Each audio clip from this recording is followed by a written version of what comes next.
그래서 지난 시간 바울이 데살로니가 1장에서 데살로니가라는 도시에 세운 교회에 편지를 썼는데 꾸짖는 게 있었어요, 없었어요? 하나도 없었다 했어요. 칭찬만 있다 그랬죠? 왜냐면 이 데살로니가 교회는 세워진 지 얼마 안 된 교회예요. 1년도 안 됐어요. 예수님을 믿은 지 1년도 안 됐어요. 그런데 데살로니가는 이 도시는 또한 어땠다 그랬죠? 로마 황제를 숭배하고 그리스 로마 신화에 나오는 제우스를 막 섬기고 엄청 그 문화가 뭐라 해야 되나? 문화가 엄청 유행하고 강력하고 누구나 그것을 믿어야 되고 섬겨야 되는 그런 문화였어요. 그리고 물론 그렇기 때문에 더 경제적으로 발달했고 당연히 야, 너 바보냐? 너 왜 이렇게 안 해? 라고 얘기를 들을 만한 요즘 우리와 같은 그런 사회였다고 했어요. 기억나죠? 자, 그래서 바울이 마무리로 이 데살로니가 교회 성도들에게 뭐라고 또 편지를 전서에서 마무리로 뭐라고 쓰냐면 깨어 있어야 돼 라고 얘기해요. 자, 특히 예수님이 다시 오실 거야.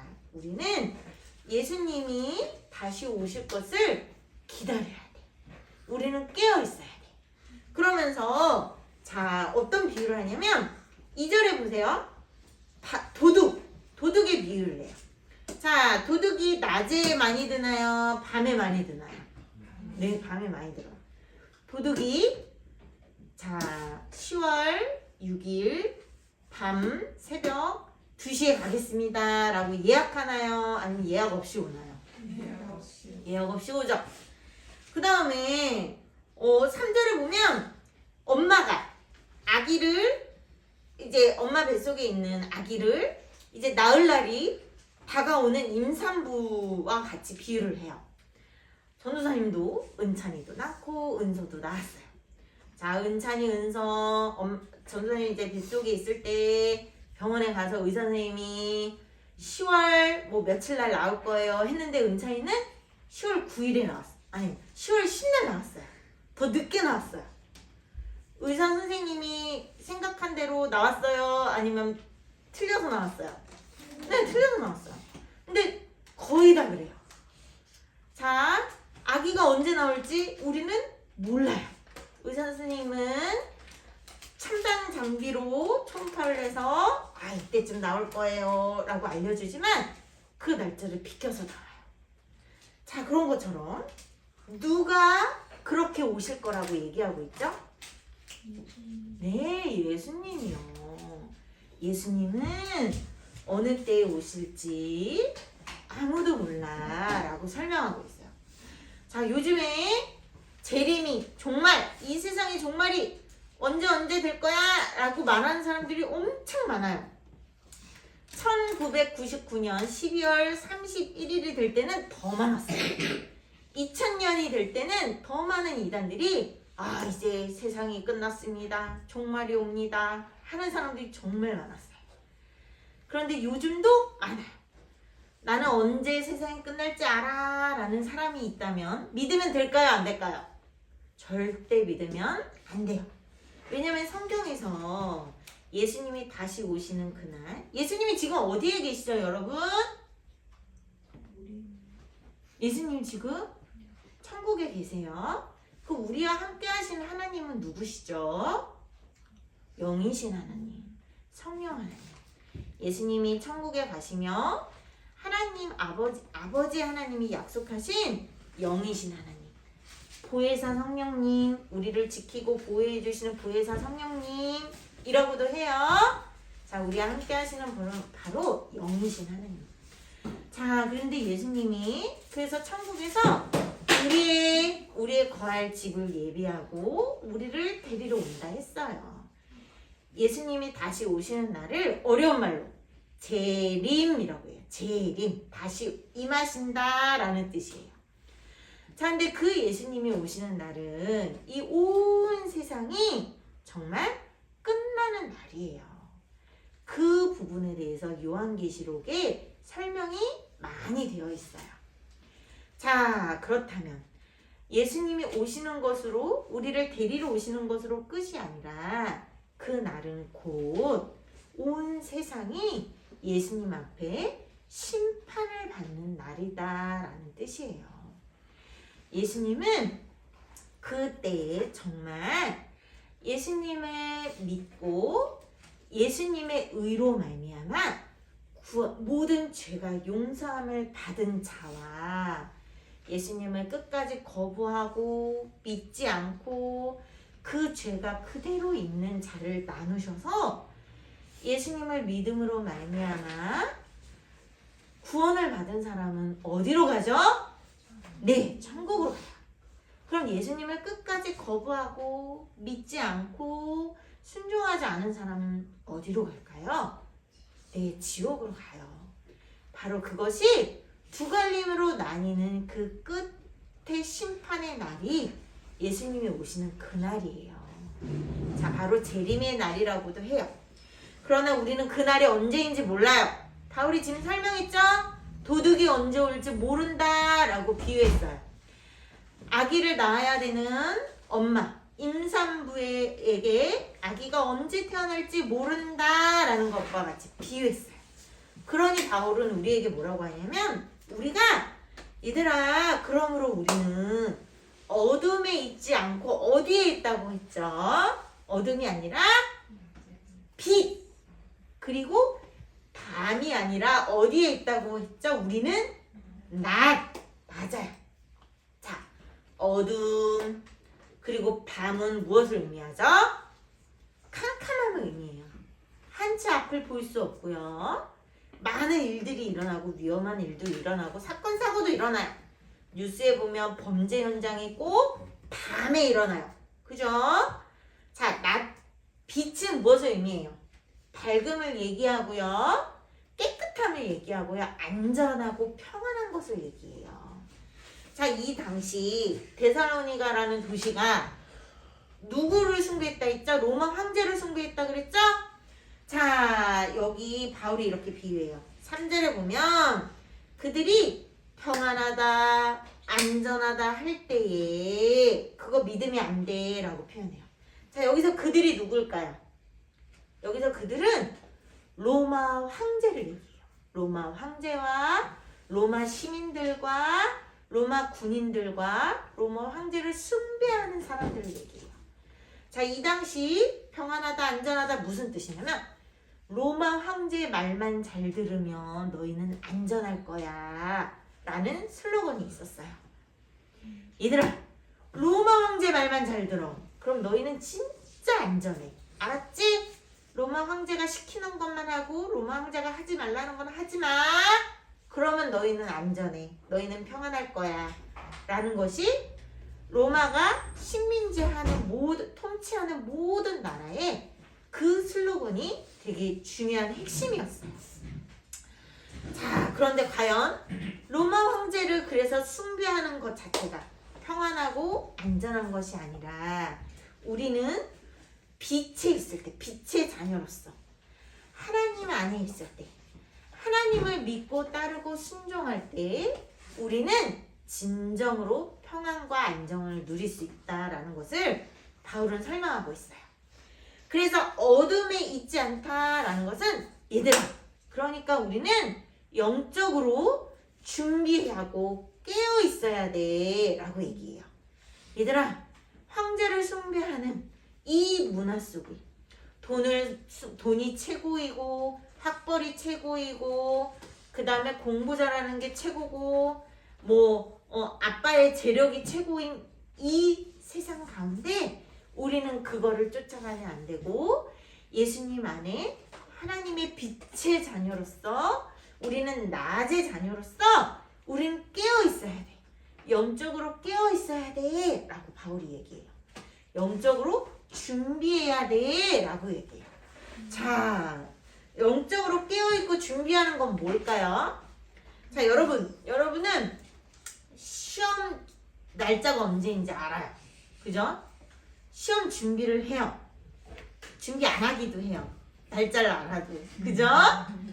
그런데 정말 진정한 공부는 시험 날짜 진짜 전교에서 1등하는 친구들은 어떻게 하는지 알아요? 솔직히 전도사님도 전교 1등은 그거와 상관없기 때문에 들은 바로 정말 전교에서 5손가락 안에 드는 친구들은 어떻게 하는지 알아요? 시험 날짜 상관없어요. 시험 날짜가 언제여야지 공부하는 게 아니에요. 평소 공부예요. 그래서 선생님이 시험 날짜를 알려주면 그런가 보다 하고 하던 대로 공부해요. 평소. 자, 선생님이 뭘 얘기하는 걸까요? 이렇게 공부해라는 잔소리를 하는 게 아니라 그것처럼 우리가 영적으로 우리의 신앙도 우리의 믿음도 예수님이 언제 오실런지 우리 알아야 몰라요? 모르죠? 그럼 우린 평소 어떻게 해야 돼요?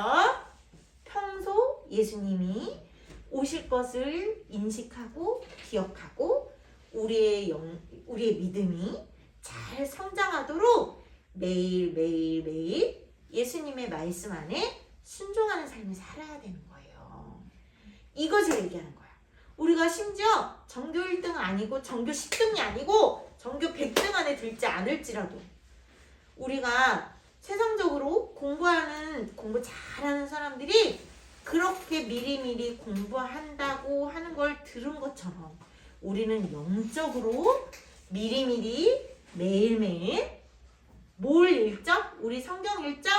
매일매일 성경 읽고 부모님과 함께 기도의 훈련도 하고 예배 훈련도 드려요. 그쵸? 그래서 우리는 매일매일 성경도 읽고 기도하고 이렇게 예수님과 함께 예수님 안에서 순종하며 예수님의 말씀대로 순종하고 행동하는 것을 훈련하는 거예요. 연습하는 거예요. 그렇게 훈련과 연습 속에 예수님이 내일 당장 오시더라도 당황할까요? 당황하지 않을까요? 당황하지 않겠죠? 매일매일 예수님의 말씀 안에 순종하는 연습을 하며 예수님을 의지하고 예수님 말씀을 듣는 훈련을 하는 거예요. 예수님 말씀 안에서 살아가는 훈련을 하는 거예요. 자, 그럴 때 우리는 안전해요. 그럴 때 우리는 평안해요. 바울이 이렇게 얘기해요. 8절에 보면 오죽하면 바울이 정신을 차리고 라고 얘기해요. 영적으로 우리가 이렇게 깨어 있어야 한다라는 걸 얘기합니다. 믿음과 사랑에 호심경을 붙이고, 자, 우리 에베소서 공부할 때 전신갑주라는 것을 공부한 적이 있었어요. 자, 의의 호심경이라는 게 있었어요. 그게 뭐죠? 의의 호심경. 여기 이렇게 가슴팍에 탁 단단하게 막는 갑옷이었어요. 근데 그때 의의 호심경이었고 지금 또 믿음과 사랑의 호심경이에요. 자, 호심경은 그 당시 사람들 어떤 의미라고 했냐면 모든 사람의 행동 이런 것들을 감정에서부터 사람들이 죄를 짓고 죄를 짓지 않는 것들이 나온다라고 생각했대요. 죄를 짓고 죄를 짓지 않는다. 감정, 내가 하고 싶은 대로 하다 보면 죄를 짓게 된다는 걸 얘기해요. 우리는 하고 싶은 대로만 하는 것이 아니에요. 내 감정대로 우리 요즘은 인터넷에 보면 야, 내가 먼저 최고야. 내가 하고 싶은 대로 하면 돼. 내 마음대로 하면 돼. 너의 개성이 더 중요해. 이렇게 얘기하죠. 당연히 학교에서도 선생님들이 그러죠. 그러나 예수님은 분명히 얘기해요. 내가 하고 싶은 대로, 내 감정대로, 내 마음대로 하는 것은 그렇게 따라가다 보면 우리는 계속 하나님의 말씀을 어기고 하나님의 말씀대로 살지 않고 있어요. 그래서 의의 호심경, 믿음과 사랑의 호심경을 붙이라는 뜻이에요. 우리가 하고 싶은 대로 하는 것이 아니라 우리의 감정을 다스리고 하나님의 말씀대로 예수님의 말씀대로 따라가는 삶을 살라는 거예요. 때로는 화가 나지만 참고, 때로는 하기 싫지만 하기 싫은 것도 참고 하고, 그리고 믿음을 굳게 갖고 사랑을 베푸는 삶으로 서로에게 사랑을 베풀며 성장하는 그 삶으로 통제하고 절제하고 자제하고 인내하고 오래 참음이 이 감정에서부터 다 나와요. 그래서 믿음과 사랑의 호심경이라고 써 있는 거예요. 자, 그 다음 구원의 소망의 투구를 쓰자라고 해요. 우리가 예수님 다시 오실 그날을 기다리는 것, 예수님으로 말미암아 우리가 의인이라 예수님이 우리를 대신해 죽으시고 보혈을 피를 흘리셨어요. 우리는 예수님의 그 죽으심을 믿죠. 그 믿는 사람이 구원을 받는다 했어요. 그 구원의 소망의 투구, 이 모자를 쓰라는 거예요. 여러분, 전쟁터에 나갈 때, 지난번에도 전신갑주 이야기를 했지만 전쟁터에 나갈 때 군인들이 꼭 뭘 쓰죠? 요거 헬멧 쓰잖아요. 딱딱한 헬멧. 우리 전동 킥보드 학교에서 맨날 타지 말라고 위험하다고 안내문 나와요. 근데 거기에 꼭 뭘 쓰라고 나오죠? 헬멧 쓰라고 나오죠? 자, 어린이들 자전거 타고 인라인 배울 때 뭐 써야 된다 그러죠? 헬멧 써야 돼요. 왜 항상 사람들은 헬멧을 중요하게 여기죠? 우리 몸에서 가장 중요한 부분. 머리여서 그래요. 그쵸? 그런 것처럼 우리가 구원의 투구를 쓰는 것은 가장 중요한 시작이에요. 구원의 투구를 벗고는 우리가 예수님의 사람으로서 살기 어려워요. 못 살아요. 우리의 가장 중요한 구원의 투구를 꼭 먼저 써야 돼요. 그래서 예수님을 믿는 믿음 안에 예수님으로 구원의 투구를 쓰고 우리가 인내하고 오래 참고 절제하고 예수님을 믿고 따르는 이것을 바울이 표현을 했어요. 그러므로 우리가 예수님으로 말미암아 그렇게 살아갔을 때 예수님께서는 우리를 데리러 오시는 날 우리를 함께 살리실 거야.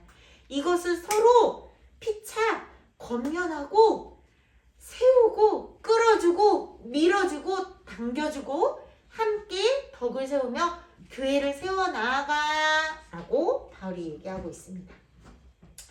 자, 그래서 우리 또한 예수님이 언제 오실지 몰라요. 그러나 우리가 이렇게 하루하루 매주 예배드리며 우리 사우르 교회 학생부 어린이부 공동체가 어떻게 성장해야 되는지를 잠깐 배웠습니다. 우리가 이것을 날마다 우리도 역시 하루하루 예수님의 말씀 안에 순종하면서 실천해 갑시다. 자, 기도할게요. 하나님 감사드립니다. 우리가 정말로 예수님 안에서 예수님의 말씀대로 순종하며 그 말씀을 우리의 삶에 적용하고 의의 길을 따를 것인가 불의의 길을 따를 것인가, 정말 예수님의 말씀 안에서 선한 길을 따를 것인가 악한 것을 따를 것인가, 낮에 다닐 것인가 밤에 다닐 것인가, 빛의 자녀로 살 것인가 어둠의 자녀로 살 것인가, 하나님 정확히 우리가 보이게 하시고 그것을 선택하여 예수님이 이끄시는 그 길로 따라갈 수 있도록 도와주세요. 우리는 연약합니다. 매번 실수하고 넘어집니다. 우리의 죄된 습성 때문에 실수하고 반복하는 것도 정말 많습니다. 하나님 도와주세요. 그 반복하는 죄악들 다 고칠 수 있도록, 하나님 다 버릴 수 있도록 예수님의 이름으로 능력으로 저희들을 도와주시길 간절히 구합니다. 예수님의 이름으로 기도드립니다. 아멘. 자, 우리 찬양